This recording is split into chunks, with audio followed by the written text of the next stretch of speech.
If there's one thing that unites many of us who have sailed with Viking, it's a love of traveling on high seas and rivers. Whether it's sailing away from Manhattan at dusk or arriving in Budapest as dawn is breaking. Whether it's rounding Cape Horn in the rain or cruising under the midnight sun in Norway, just being on water seems to touch something deep in all of us. It does for me, and it certainly does for my guest tonight. He has a passion for the sea, combined with a love of a challenge and a firm belief that it's never too late for a new one. And to tell us how he does it, it's my pleasure to introduce to you Paul Covell. Paul, welcome to In Conversation. Hi, welcome, and all people who will be watching. Delighted to be here. Thank you, Paul. We're happy to have you here too. Now, Paul, you say that it's never too late for a challenge. Really? Never too late? Absolutely. Absolutely. Age is no barrier. Since taking early retirement, I've done many things, many things. I personally like a physical challenge. A lot of people, of course, prefer a more sedate, relaxing challenge.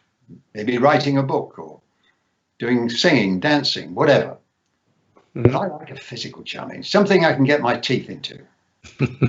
The important thing is to prepare yourself for it, train for it, research it, and really go for it. Get focused and stay on track. Well, Paul, we'll be having a look at some of those challenges that you've taken on in the past. But I was talking about the love of water and being on water and on the sea and on rivers. For a lover of the sea, such as yourself, what do you think it is that pulls us towards the water? Why do we do it? What's this fascination that we have, this desire to go sailing? I think it's a strange thing, but I think a lot of these things are just inbuilt in you. Ever since I can remember, I have had a passion for the sea. I was brought up in a small village in rural North Wales, then moved to an industrial town, Bolton in Lancashire. At the back of my mind, I always had this early vision of the sea and what it entailed. I read stories, books, and it just fascinated me. And that's all I wanted to do. And I'm sure other people have the same sort of passion for other things. But I was very fortunate that I knew exactly what I wanted to do. Yeah, that is fortunate. I mean, I completely agree with you. For me, one of the great things about the sea or being on the sea is the acute awareness that you have of the weather and the wind and the clouds and what the weather's going to be doing. And it's almost as if all our senses are heightened somehow. And also the fact we get a horizon. And I think in most of our lives now, horizons are things we don't have very often. And to be able to look a long way and see a horizon is something very calming about that, I think. Alastair, that is the exciting thing about sailing. You're close to the water. I've sailed the oceans on cruise liners. I've sailed it on merchant ships, on container ships. But the magic of being in a cockpit, particularly at night when you've got the stars above you, there's no light pollution from the dizzy lights of a cruise ship. You're at one with nature and you're pitting your wits against the elements. When the gales come, you've got to be up and running and know what you're doing. You rely on the team, you rely on everybody else because you can't do it as a single-handed, unless you're single-handed sailing, of course, but it's just magical. On a cruise liner, you look down and you see the flying fish. On a small yacht, the flying fish are amongst you. They fly on board. You try and eject them as quickly as possible because they soon start to smell. Then you see the whales, the dolphins, the cormorants. Absolutely magic. And was the sea present in your childhood? You mentioned you grew up in Wales, but were your parents sailors or? No, there was no family involvement in the sea. However, my brother, who was 13 months older than I, we did a lot of things together. He joined the Royal Navy as a boy seaman at 15. And I was enthralled, as a youngster watching what he was doing. And then I continued and joined the Merchant Navy, as I mentioned, at the age of 16. But they were the only family connections. But I credit my parents in the opposite way, in as much as they didn't inhibit me or try and steer me in any other direction. No, I just love the fact you had a twin brother and he joined the Royal Navy and you joined the Merchant Navy. Yes, correct. He wasn't a twin brother. He was 30 months older than me. But 30 months. Sorry. Okay. He joined the Royal Navy. Yeah. Right. Well, Paul, there's quite a lot that we have in common because we both left school early and joined the Merchant Navy as apprentice navigators, which is what you were, I think. And I did it because I was hungry for travel and adventure. Was it the same for you? It was, but this fascination with the sea as well. And I think you're seeing one of the first ships that I sailed across the Atlantic with. And Manchester liners, we sailed from landlocked Manchester down the Manchester Ship Canal into Liverpool and the Mersey and across the Atlantic. And between the age of 16 and 21, I crossed the Atlantic 52 times. Whoa. All sorts of weather and conditions, gales, fire on board, icebergs going up the St. Lawrence and going up the St. Lawrence Seaway in winter, being icebound, tremendous experiences. Because I think if it's anything like the experience I have, when you're an apprentice on board ship, you get given all the jobs that no one else wants to do. I remember cleaning out smelly bilges and hammering off of rust, and they probably sent you out to hammer off the ice, did they? You can absolutely right. And ridiculous things, climbing the funnel to clean the whistle. Oh.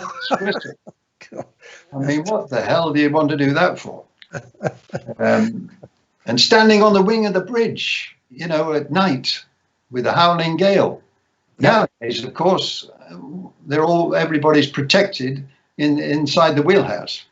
But in those days, you had to stand on the wing of the bridge to look out for shipping. But here's a question for you, Paul. Do you think that if Paul was 16 today, would he join the Merchant Navy, do you think? Because it's changed so much. It's a whole different profession, in my view. It is, but again, I look at the positives. I talk to every time I'm on a cruise liner or on a merchant ship, I talk to the current day crew and the apprentices. Yeah, a lot of them do a lot more than what we did. In other words, apprentices now, cadets, trainee navigators, also spend time in the engine room, and they have to have a dual sort of ability to know the engineering side as well as the navigation side. And they prior to going to sea, they don't go to sea at 16, they study. Southampton University is highly recommended for this, and they study navigation to a degree level before they enter the Merchant Navy. See, that's completely different from my experience and yours. Yeah. I was in Liverpool. We had to do all sorts of things on small boats, small boat work, seamanship. We had to become a seaman before training in navigation. And I love that. The hands-on, the tying of knots and splicing, all the hands-on things you do to learn sailing. Yeah, I totally agree with that. It stands you in good stead for later in life, doesn't it? Especially if you want to take up yachting. Seamanship is everything, isn't it? Yeah, absolutely.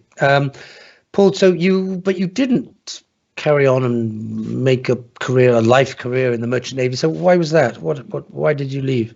Well, that was everything's been positive up to now in this conversation, but that was my first blow. I wanted to follow a career in sea, but when I took my second mate's ticket, which is the first qualification to become a navigator, I failed the eyesight test. I then took it for a second time and managed to pass, but obviously the writing was on the wall that I wouldn't reach captain status. And in those days, I'm sure you can remember, you weren't allowed to wear spectacles. That's right.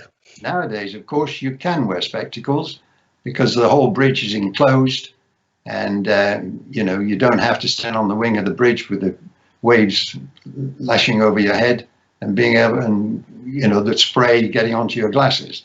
So that's the change. But then, you go in the corner and cry, and you come out of the corner and get on with your life and choose another career. But it was a bit of a shock at the time. I bet it was. I mean, what slightly surprises me was because in my case, I had an eyesight test. That was one of the first things I did. And that was, it seems slightly cruel that they let you get that far in and then give you the eyesight test. Yes, it is. I remember the first eyesight test, the guy said, "You're marginal." He said, "Go home, eat a few carrots, have a good night's sleep, and come again tomorrow." I love that. And I just managed to go straight through. So Paul, you left the Merchant Navy. Where does one go from there? Well, I was a member of the Merchant Navy and Airline Officers Association, and they ran a scheme where they put people who had to leave the Merchant Navy or wanted to leave in touch with employers. And I looked through this list and found a little company in Watford in Hertfordshire that made printing ink. That's a conversation stopper, isn't it?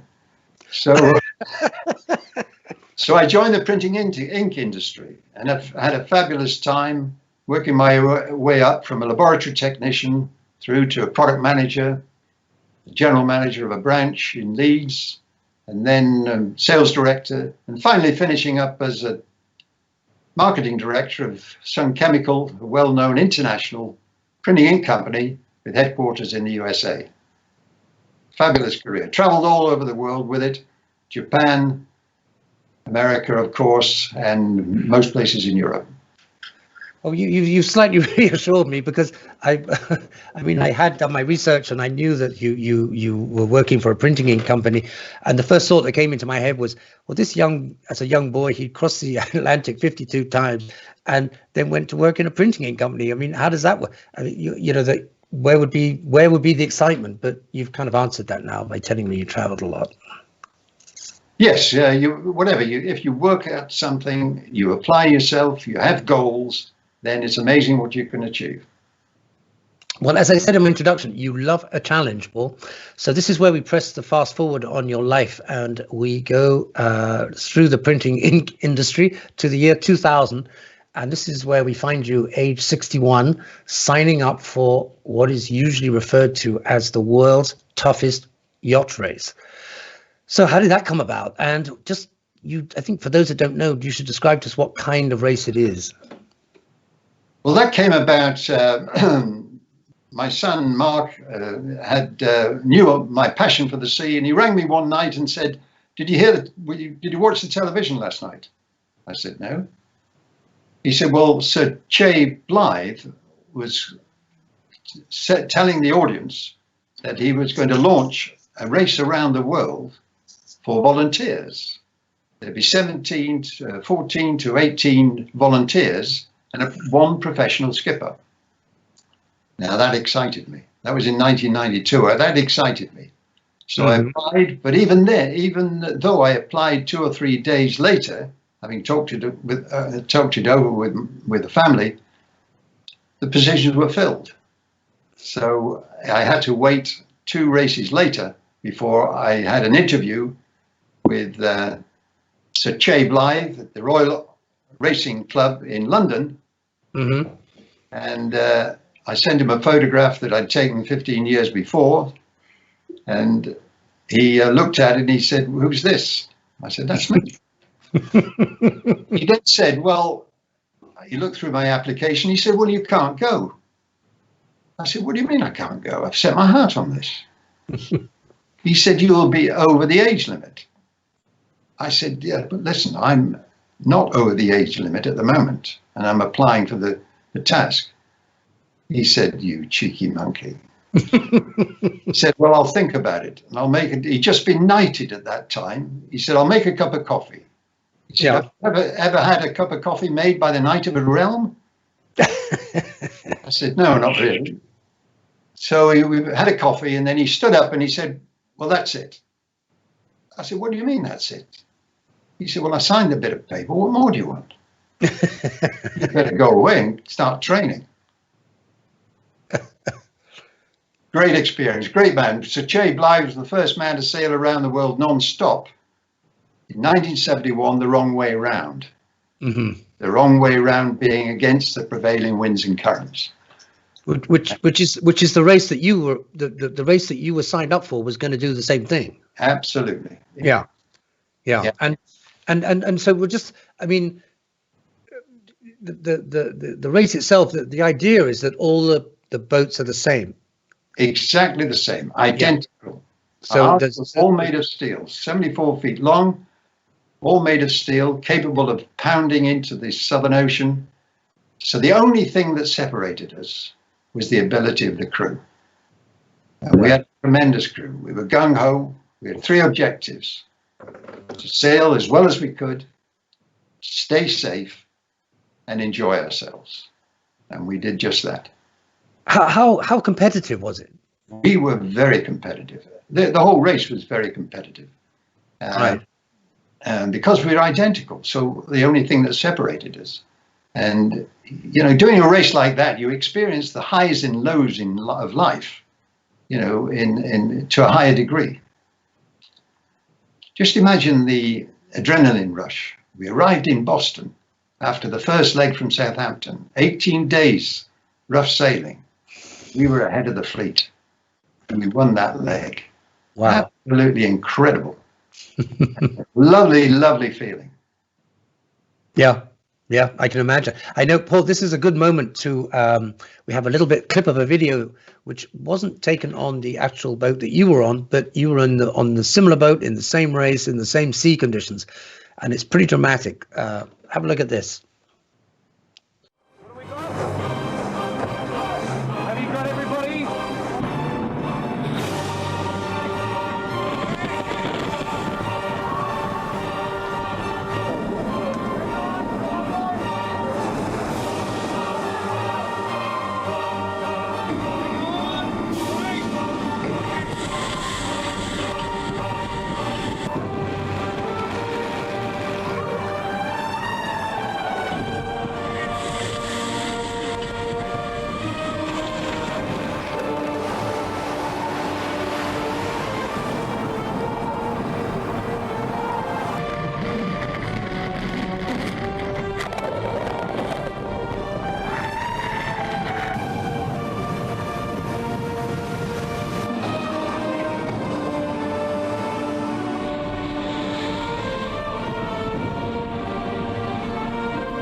Well, that's incredible. My apologies to anybody who's feeling seasick after watching that.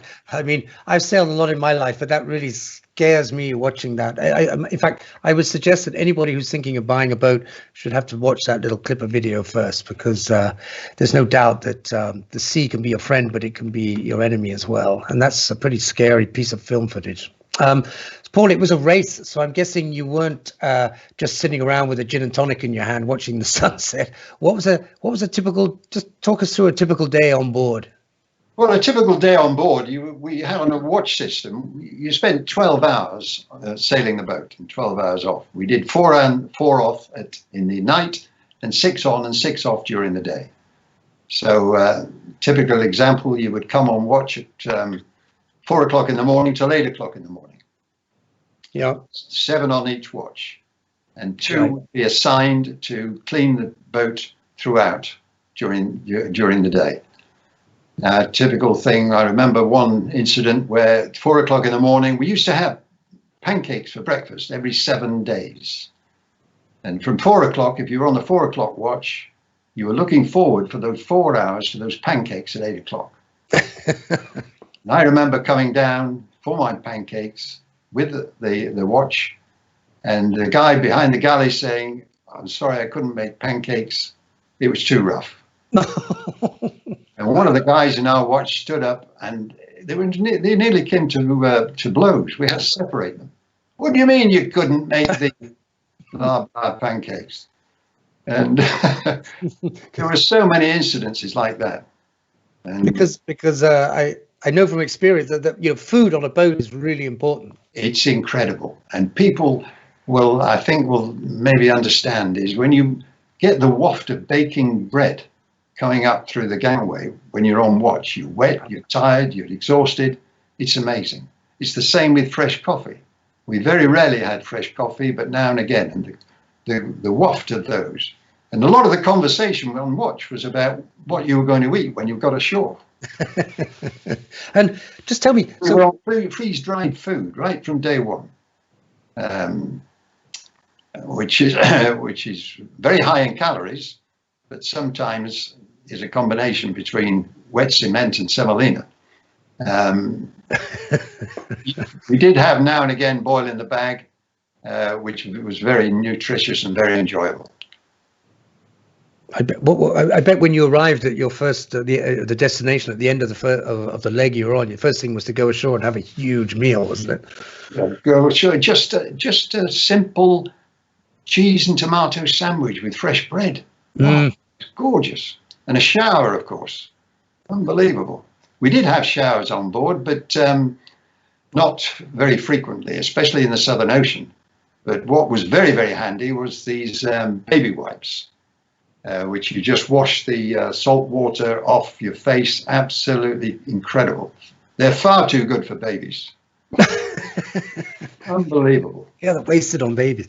Well, how did it work with the other crew members? I mean, I'm sure you like some people more than others. Did it gel? I mean, or was there? I mean, apart from the pancakes, was there often friction between? Because you're all tired and wet and exhausted. How did that work? In the main, we got on well, but of course we're human beings, and there were flare-ups, quite a few. And if you think of the fact that we're in a small confined area, in the area where we slept, there were 7 of us, 3-tier bunks on one side and 2-tier on the other, and just a small alleyway in between. And that had its advantages, of course. When you were trying to change and get ready for your watch, you didn't have far to fall over. Yeah. But as regards getting on with each other, there were some, but you just, people you didn't get on with, you just try to keep out of their way.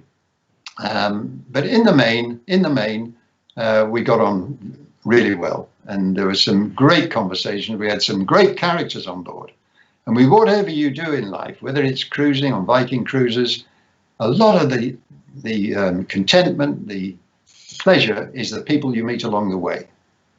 Amongst our crew, we had an ex-Buddhist monk. We had a guy that had been to the North Pole, had been a market trader on the stock exchange in London. Guys sold his house to do the race. You get so many lovely and opposite characters. It's an amazing experience.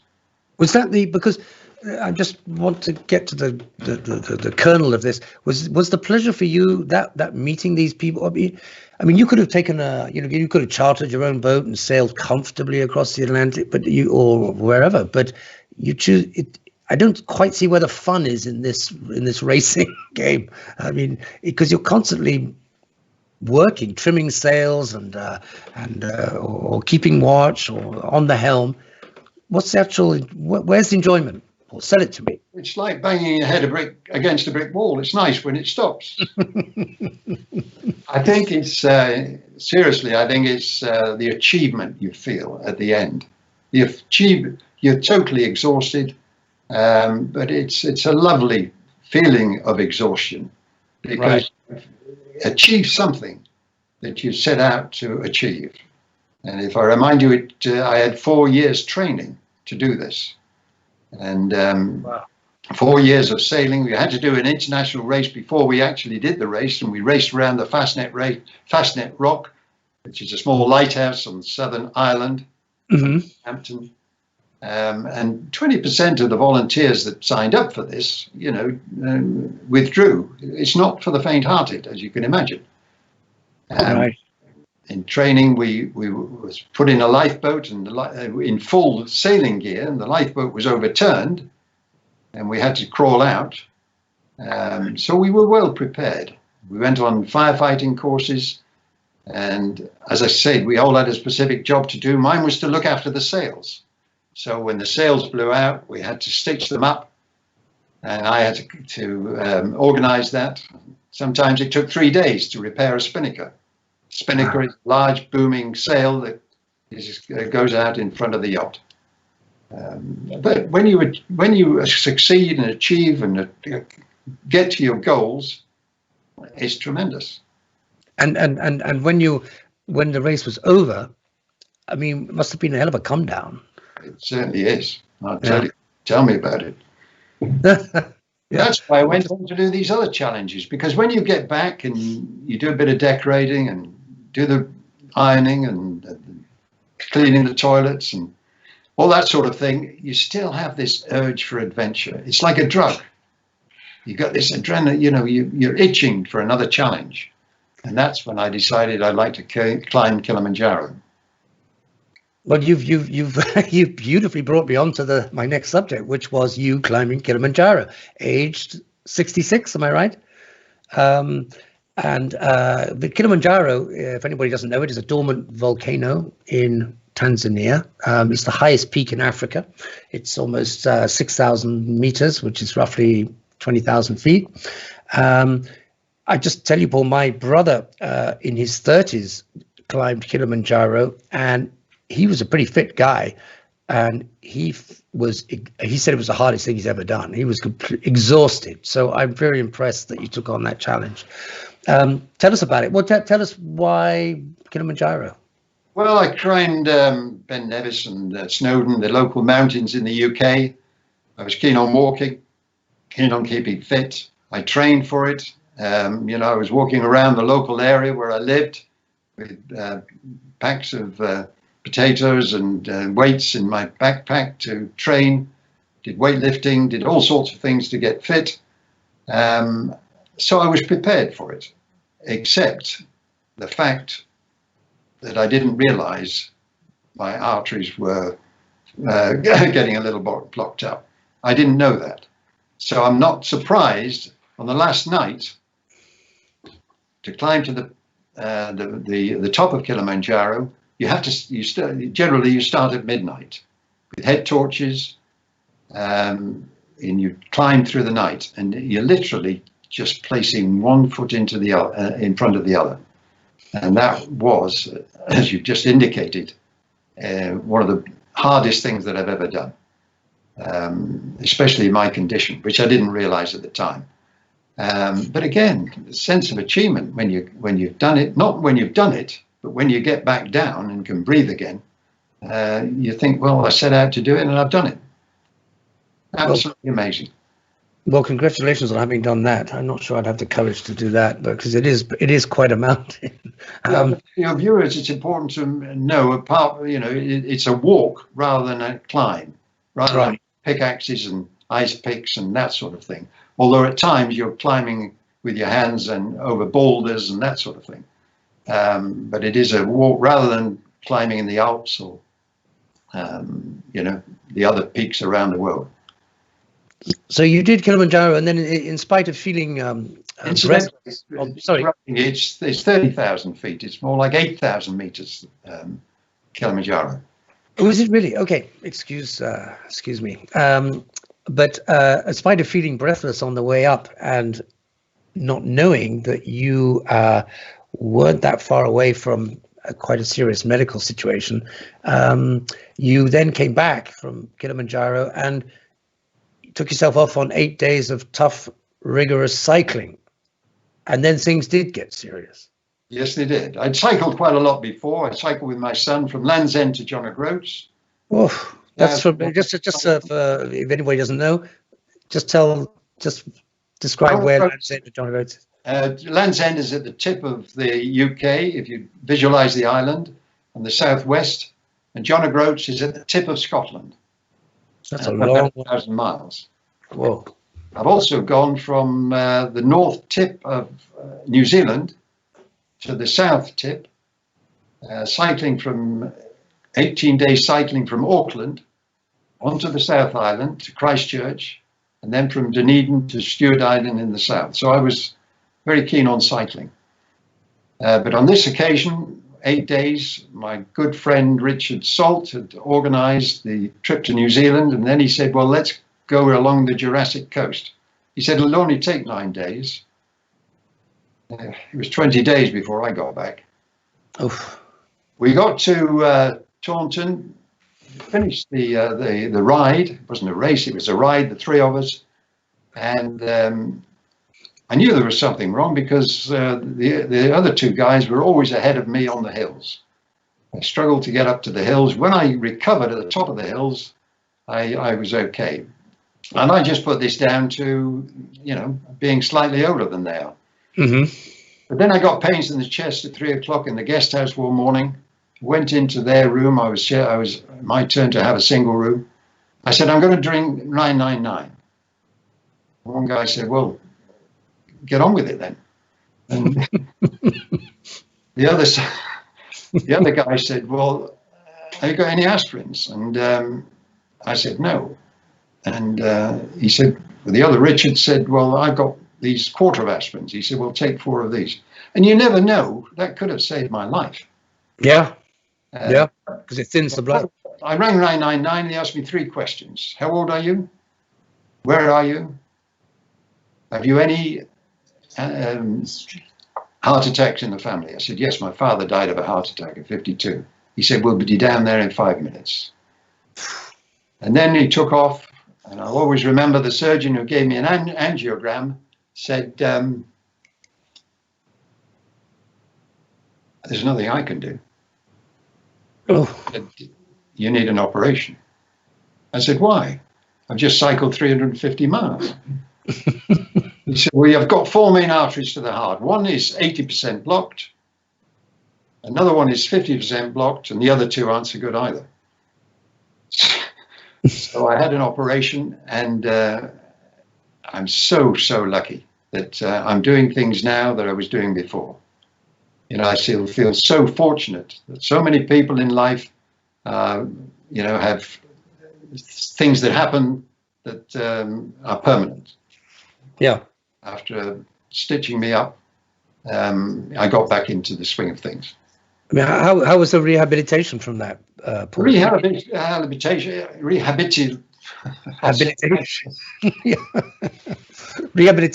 Rehabilitation took some time, and I took all the advice. I was at Harefield Hospital by that time, went through a physio course, and there's no doubt about it. I'm sure professional athletes agree with me that you need other people when you're doing these sort of things to press yourself harder and to get back in trim. And I did that, and after a period of 6 months, started to improve. But even after 3 months, I'll always remember going into the swimming pool in Amersham, walking down the disabled steps, taking a first breaststroke, and walking straight out. The pain on my chest was too much. So it did take 9 months to get back into shape. And did you think that was it with the sailing? Sailing days were over? I did, but I've always sailed with my pals in the Mediterranean every year. I've also been sailing with my family other than that. But we always sailed every year, and I had to miss out one. But then I sailed on another one to the Italy, off Sicily, the islands off Sicily, including Stromboli, lovely sailing area. I had them on board, proficient to protect me, and that was the start of the, going back sailing again. Lovely, lovely voyage. And then 3 months later, you did a 54 bike mile ride to raise money for, was it the British Heart Foundation? Yes, I did the London to Brighton cycle race. I've done that now about 6 or 7 times. Wow. Raising money. Again, it's amazing to cycle from London to Brighton, 60 miles on your own. You find it difficult. But when you've got all the other hundreds of cyclists with you, you're just swept along on the wave. Well, I've never done that. Wonderful. Yeah. Paul? That's the thing about doing things. If you do it with others, then you achieve a lot more. That's yes, that's quite a nice expression. Can I ask you a couple of questions that have come in whilst we've been talking? I've got one here from Jonathan. Hi, Jonathan. He doesn't say where he is, or I can't see where he is. Jonathan says, I am 68 and would love to climb Mount Kilimanjaro, but I'm very nervous. I am relatively fit, but have not done anything like it before. What would you say? Should I go for it? Any tips you wish you had known before you climbed it? My advice would be to, there's no reason, as I know it, that he shouldn't be able to do it at that age. First of all, get a medical checkup. Secondly, I'm sure he's done a lot of physical exercise in his life and he's fit. Otherwise, he wouldn't be contemplating it. He says he's relatively fit, yeah. But train for it. Get a backpack with potatoes or whatever to get some weight in your back and trek. Do some trekking and climbing. Make sure you're up for it. And then research about mountain sickness, and the medication you can take for that. And read about a lot of people that have climbed Kilimanjaro. There's no reason, and I'm a layman on this, of course, not having any medical experience, why he shouldn't be able to do it. There you go, Jonathan. It's up to you now. And why not do it and then come back and let us know how it went. Paul, Jeremy in Springfield, this is not a question. Jeremy just says, hi again, Paul. We met on board and loved your presentation.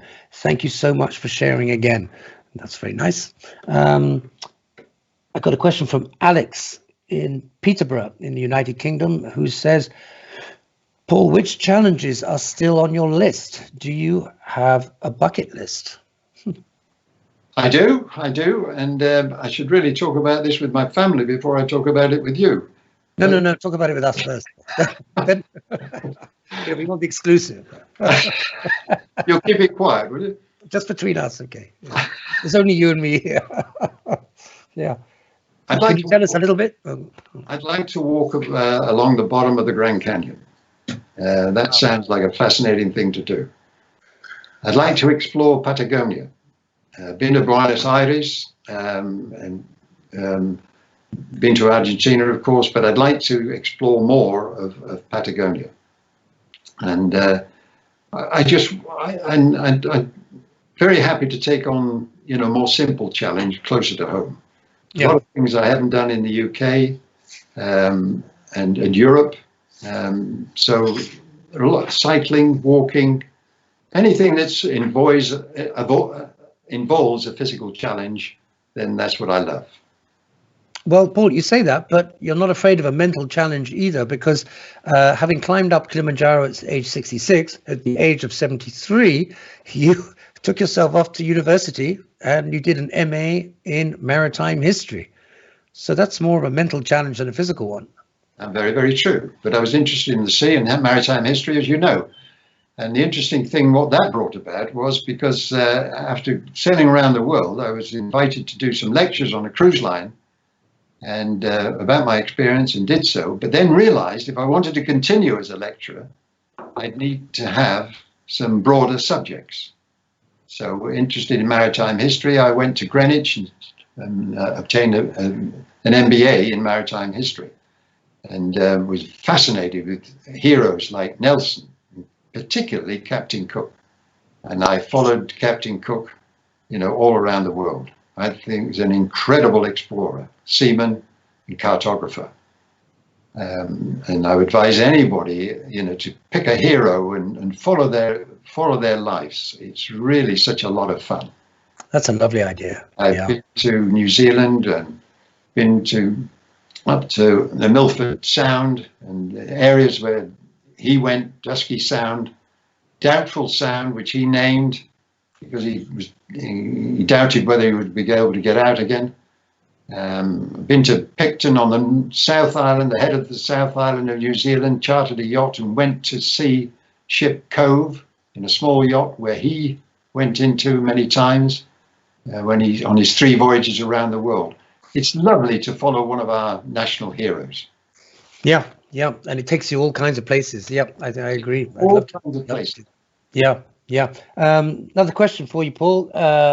This is going back in our conversation a little bit. Sean in Wyndham, I'm guessing that's in the United Kingdom, says, "Oh my God, that footage from the Global Challenge looks so scary. How long did it last for?"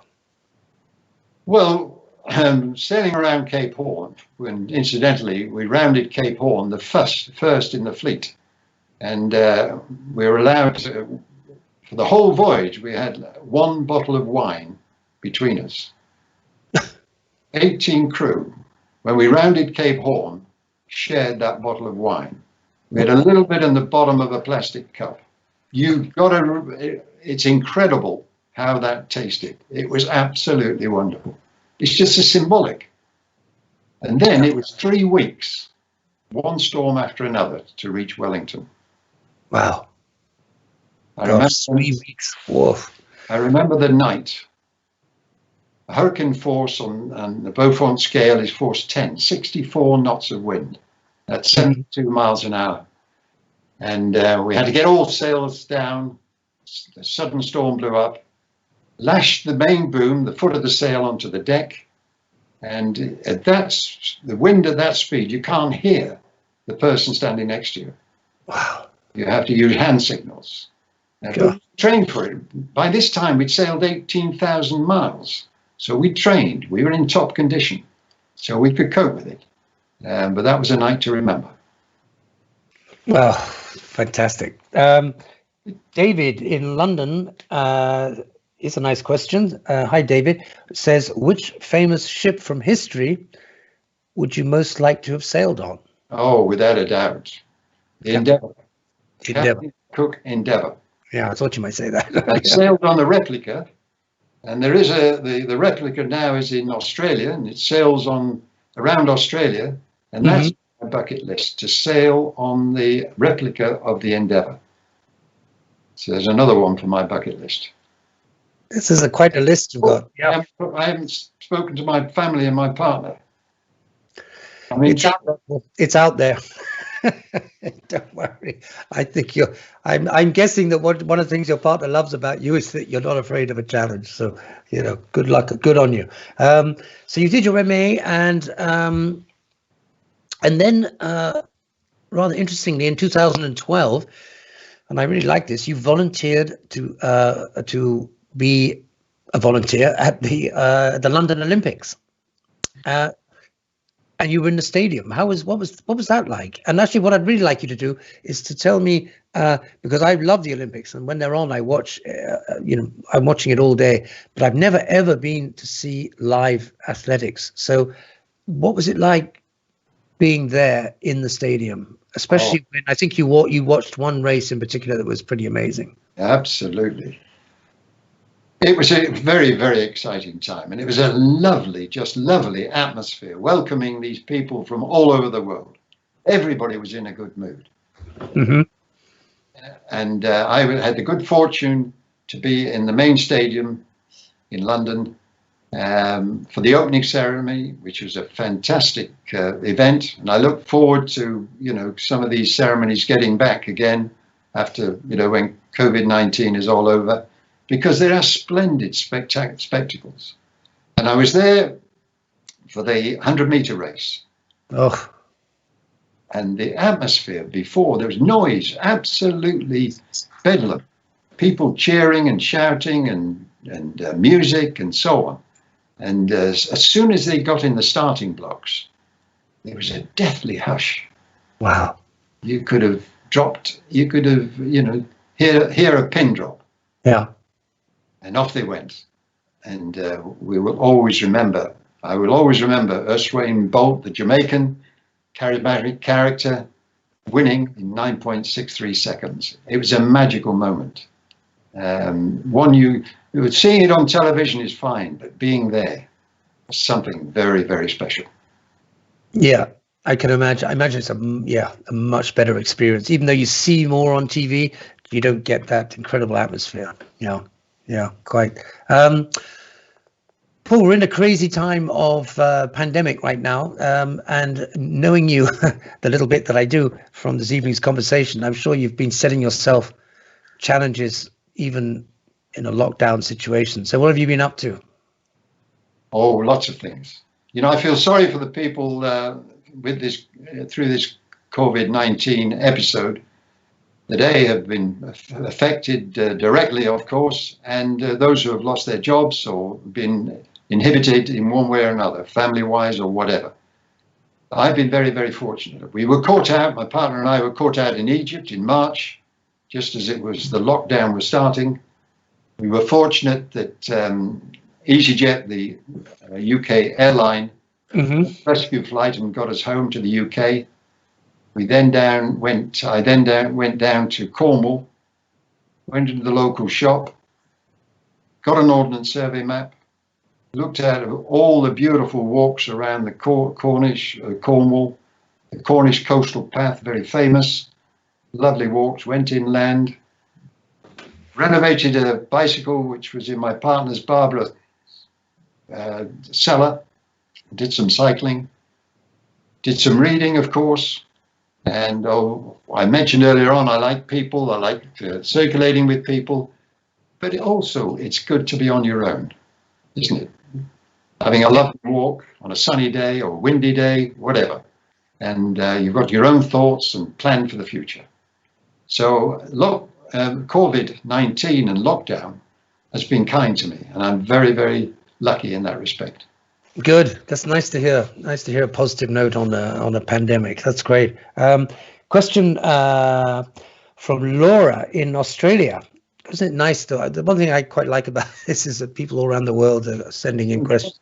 Laura in Australia. Hi, Laura. She says, what will be the first place you travel to once the world opens up again? Borneo. Borneo. Why Borneo? Because I've never been. Because you've never been. Okay. Okay. That's a good enough reason. Yeah. I'm planning to go to Borneo and sail on a luxury square-rigged ship and also spend some time ashore. Incidentally, that was one of my other challenges that I did. I sailed on a Russian square-rigged sailing vessel in the Cutty Sark tall ships race. Another amazing experience. I joined this via the internet, didn't speak to anybody. It's amazing what you can do with the internet. Right in Riga, in Latvia, to join this Russian training ship. And I only knew 2 words of Russian. That was spasibo, thank you, and vodka. And joined a 12-berth cabin with some other guys and had a lovely race around the Baltic. Another excellent experience. Anybody can do it. Yeah, wonderful. Paul, before we end, and we're nearly out of time, but what would you say to anybody watching who's thinking of buying their first sailboat? Any little words of advice? Yes, it depends on a number of things. One is where you want to sail it, what your budget is. But if you want a nice small yacht where you can take your family and friends on, then there are numerous boats in that category. But what I did and what I would recommend is share a boat. Yeah. We bought a boat, 5 of us, and this wasn't 5 friends. This was through a company, based on the internet. It's called Yacht Fractions. And we bought this boat, a new boat, Bavaria 38, in Croatia, and sailed it for 6 or 7 years before I finally sold my share.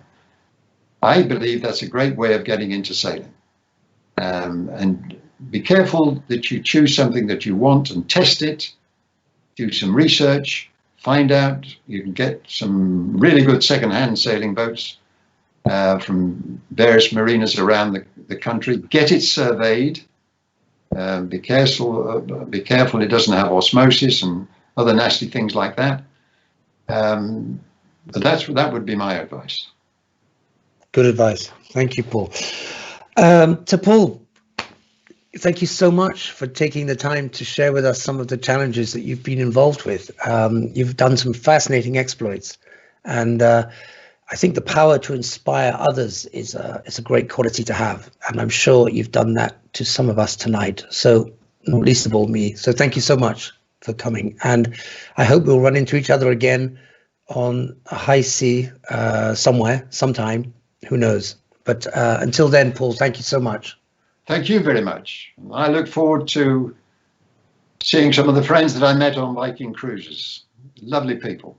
We look forward to having you back, Paul. Yeah. Thank you very much indeed. Goodbye. Bye.